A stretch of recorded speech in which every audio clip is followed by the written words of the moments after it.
Shalom sahabat Ruhiman yang dikasihi Tuhan. Indonesia, khususnya DKI Jakarta, kembali mengalami lonjakan penderita COVID-19. Bahkan disebut-sebut adanya varian baru yang muncul dari India yang mungkin saja menambah kekhawatiran semua pihak. Penanganan COVID yang sudah mulai mereda kembali sibuk dan pelaku usaha pun kembali ketar-ketir dibuatnya. Hal tersebut bukan tanpa alasan, mengingat banyaknya pelaku usaha yang bangkrut satu persatu. Ekonomi Indonesia pun diprediksi mengalami kesulitan kembali. Apakah yang akan terjadi di kemudian hari? Bapak Ibu yang dikasihi Tuhan dan tentunya mengasihi Tuhan, bulan ini program Renungan Ruhiman Ministry mengangkat tema pro dan kontra vaksin. Pro kontra ini bukan hanya ada di kalangan anggota DPR, namun di seluruh lapisan masyarakat, bahkan tokoh agama. Ada beberapa yang menyatakan vaksin itu tidak boleh, ada yang menyatakan boleh. Akhirnya tanpa disadari menyinggung soal keimanan seseorang yang menerima vaksin.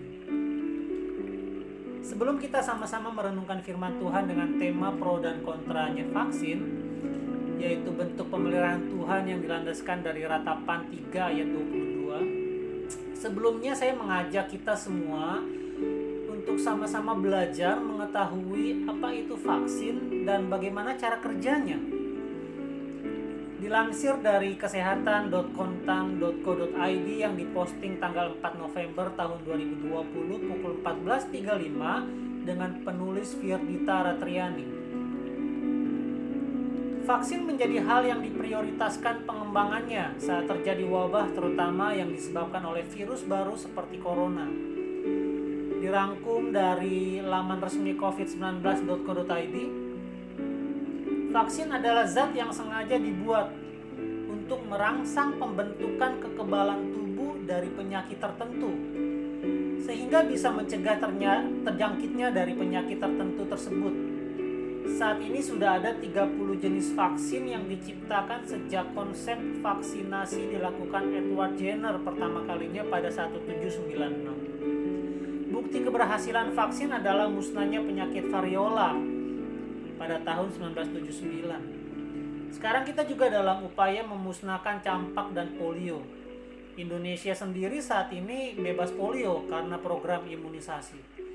Dirangkum dari laman World Health Organization atau WHO, vaksin mengandung antigen yang sama dengan antigen yang menyebabkan penyakit. Namun antigen yang ada di dalam vaksin tersebut sudah dikendalikan atau dilemahkan sehingga pemberian vaksin tidak menyebabkan orang menderita penyakit seperti jika orang tersebut terpapar dengan antigen yang sama secara ilmiah, secara alamiah maksudnya. Vaksinasi adalah kegiatan, perhatikan baik, vaksinasi adalah kegiatan pemberian vaksin kepada seseorang di mana vaksin tersebut berisi satu atau lebih antigen. Saat vaksin dimasukkan ke dalam tubuh, sistem kekebalan tubuh akan melihatnya sebagai antigen atau musuh. Dengan begitu, sebagai respon adanya ancaman dari musuh, maka tubuh akan memproduksi antibodi untuk melawan antigen tersebut. Namun, kekebalan yang didapat melalui vaksinasi tidaklah bertahan seumur hidup terhadap infeksi penyakit berbahaya. Bapak Ibu yang terkasih dalam Tuhan, ada 4 jenis vaksin berikut diantaranya. 1. Vaksin hidup. Diantaranya adalah vaksin polio oral atau OPV, campak, rotavirus, demam kuning. Kemudian yang kedua adalah vaksin yang sudah dimatikan. Diantaranya adalah vaksin pertusis utuh, HPV. Yang ketiga adalah vaksin yang berisi subunit dari antigen atau antigen yang sudah dimurnikan. Diantaranya vaksin hepatitis B. Kemudian yang terakhir, yang keempat adalah vaksin yang berisi toksoid, toksin yang sudah diinaktivasi. Di antaranya adalah vaksin toksoid tetanus dan difteri toksoid. Dari pemahaman tersebut, siogianya kita mengerti mengapa vaksin dibutuhkan saat ini, bukan? Terkait dengan tema minggu ini, bentuk pemeliharaan Tuhan. Apakah vaksin adalah bentuk pemeliharaan Tuhan? Dan hal ini yang menjadi perdebatan di antara banyak orang, termasuk tokoh agama, terlepas dari agama Kristen dan non-Kristen, Bapak Ibu.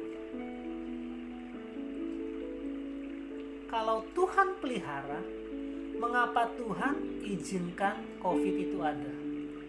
Mengapa Tuhan izinkan orang yang kita sayangi harus pergi meninggalkan dunia ini oleh karena terpapar COVID? Berapa banyak orang yang kehilangan pekerjaan?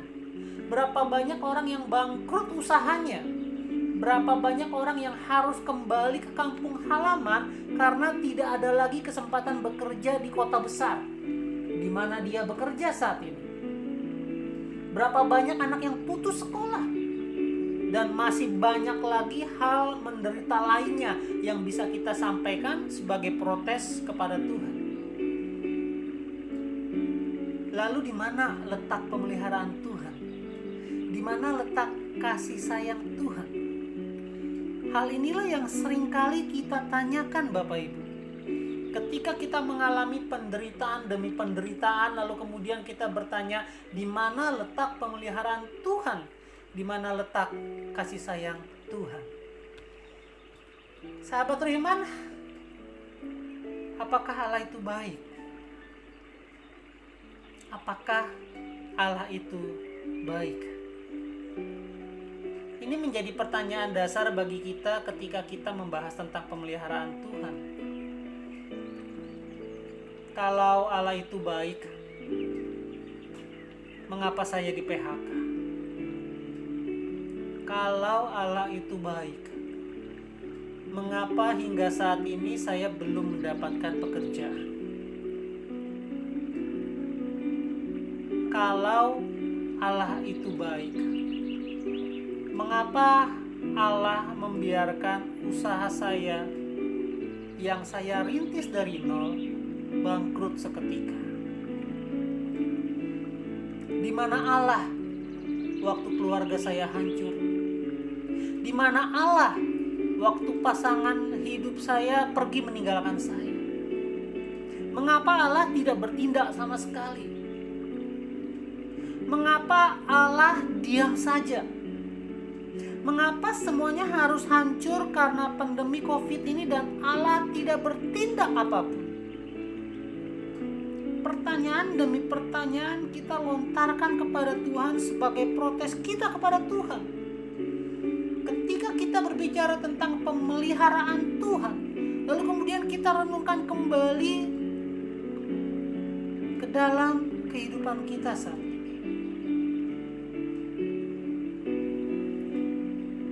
Sahabat beriman yang dikasihi Tuhan, saya mendasarkan renungan ini dari kitab Ratapan, dan bila kita membacanya dari pasal pertama, kita akan menemukan penderitaan, kita akan menemukan kesengsaraan, kita akan menemukan tangisan, dan kita akan menemukan kejadian-kejadian yang memilukan lainnya. Itulah kitab yang disebut Ratapan. Namun kalau boleh jujur Bapak Ibu, ternyata kitab ini tidak hanya berbicara tentang ratapan. Kitab ini tidak hanya berisi ratapan semata, tetapi kitab ini juga berisikan harapan dan kebaikan Tuhan.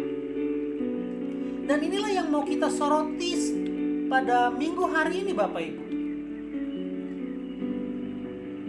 Di dalam Ratapan pasal yang ketiga ayat yang ke-19 sampai ayat yang ke-26 akan kita lihat bagaimana harapan dan kebaikan Tuhan itu nyata dalam kehidupan kita. Saya bacakan untuk kita semua. Ratapan pasal yang ketiga ayat yang ke-19 sampai ayat yang ke-26. Ingatlah akan sengsaraku dan pengembaraanku, akan ipuh dan racun itu. Jiwaku selalu teringat akan hal itu dan tertekan dalam diriku. Tetapi hal-hal inilah yang kuperhatikan. Oleh sebab itu, aku akan berharap. tak berkesudahan kasih setia Tuhan, tak habis-habisnya rahmat-Nya. Selalu baru tiap pagi, besar kesetiaan-Mu. Tuhan adalah bagianku, kata jiwaku. Oleh sebab itu, aku berharap kepada-Nya. Tuhan adalah baik bagi orang yang berharap kepada-Nya, bagi jiwa yang mencari Dia. Adalah baik menanti dengan diam pertolongan Tuhan. Bapak Ibu yang terkasih dalam Tuhan Yesus Kristus dan yang tentunya mengasihi Tuhan, saya yakin dan percaya bahwa tidak mudah mengganti ratapan dengan harapan dan melihat kebaikan Tuhan. Namun yang saya percaya, pemeliharaan Tuhan adalah sempurna. Lagu Amazing Grace misalnya adalah salah satu pujian yang diciptakan oleh John Newton pada tahun 1779. Atas dasar kesaksiannya sebagai seorang yang pernah mengalami ajaibnya anugerah Tuhan yang telah menyelamatkan hidupnya di atas kapal yang hampir tenggelam. Saya yakin dan percaya kita semua pernah mengalami keajaiban itu. Kita semua pernah merasakan pertolongan Tuhan. Kita semua pernah merasakan ditolong Tuhan. Kita pernah merasa diselamatkan Tuhan. Tetapi mengapa saat ini kita protes sama Tuhan ketika kita mengalami penderitaan demi penderitaan? Kita semua pernah berada dalam titik terendah di hidup kita. Dan mungkin saat ini titik terendah itu sedang kita alami, Bapak Ibu. Dan percayalah, Tuhan tidak pernah meninggalkan. Tuhan tidak pernah meninggalkan kita. Pemeliharaan Tuhan begitu sempurna. Mungkin kita berkata, ya, John Newton adalah seorang yang sangat berdosa. Dia jadi pedagang budak, dia membunuh budak dengan keji, dia menjual belikan budak tanpa hati nurani dan sebagainya. Sedangkan saya tidak sama dengan John Newton. Saya tidak sekeji dia. Saya tidak melakukan dosa sebesar dia. Tetapi mengapa saya mengalami penderitaan saat ini? Saya sering ke gereja, saya sering beribadah, saya sering melayani Tuhan, saya tidak pernah putus membaca Alkitab. Tapi mengapa saya mengalami hal saat ini? Di mana letak pemeliharaan Tuhan? Di mana letak kasih sayang Tuhan? Bagaimana dengan Ayub? Apakah ketaatannya membawa dia harus kehilangan anak-anaknya, hartanya? Bahkan ia terkena penyakit. Sahabat Ruhiman, Bapak Ibu yang terkasih dalam Tuhan Yesus Kristus, percayalah bahwa rencana Tuhan sempurna atas kita. Kita sama sekali nggak berhak atas diri kita sendiri, karena kita sudah ditebus oleh darahnya yang kudus. Meskipun kejadian demi kejadian pahit kita alami saat ini, kita mau tetap katakan bahwa Tuhan itu baik. Sekalipun kita harus mengeluarkan air mata, berdoa, memohon belas kasihan Tuhan, bahkan saat ini hidup kita belum berubah dan penderitaan itu masih ada. Saat ini kita berdoa minta kesembuhan tetapi penyakit itu masih ada. Mari kita mau belajar tetap katakan bahwa Tuhan itu baik. Apapun yang terjadi dalam hidup kita, mari kita mau katakan Tuhan itu baik. Percayalah, Tuhan punya rencana dalam kehidupan saya dan Bapak Ibu. Tuhan punya rencana yang indah di dalam kehidupan saya dan jemaat Tuhan. Dan saat ini kita mau terus berkata bahwa Tuhan itu baik. Kita mau belajar dari kitab Ratapan pada minggu ini. Sekalipun mereka mengalami penderitaan, sekalipun mereka mengalami goncangan, sekalipun mereka mengalami penganiayaan yang hebat, Mereka mampu melihat harapan dan kebaikan Tuhan. Dan kita mau belajar dari hal itu. Kita mau berharap kepada Tuhan, kita mau melihat kebaikan Tuhan, bahwa kebaikan Tuhan tidak pernah putus dalam hidup kita.